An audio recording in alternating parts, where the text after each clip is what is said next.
Ciao, oggi ho provato il drone alla panchina Cuore a Roccavignale. Sto facendo qualche prova per cercare, quando andiamo a visitare qualche paese, di fare qualche ripresa aerea che sicuramente è più spettacolare. Adesso sono solo alle prime armi e non è che sono tanto pratico. Un consiglio: se avete intenzione anche voi di comprare un drone per fare delle riprese spettacolari delle vostre vacanze, compratelo un pochettino prima di partire per la vostra vacanza, perché non è così semplice pilotarlo, perché a seconda di come è girato i comandi sono al contrario, diventano al contrario.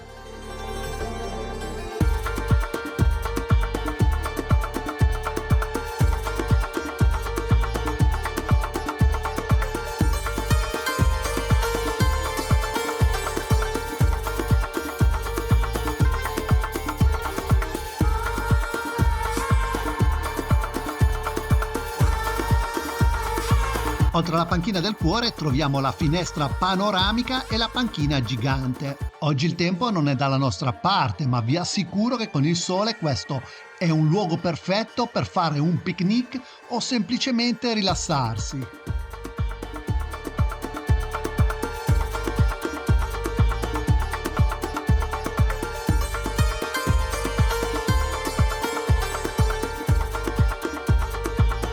Vi saluto e al prossimo video vi aspetto. Ciao ciao da Turisti Squattrinati.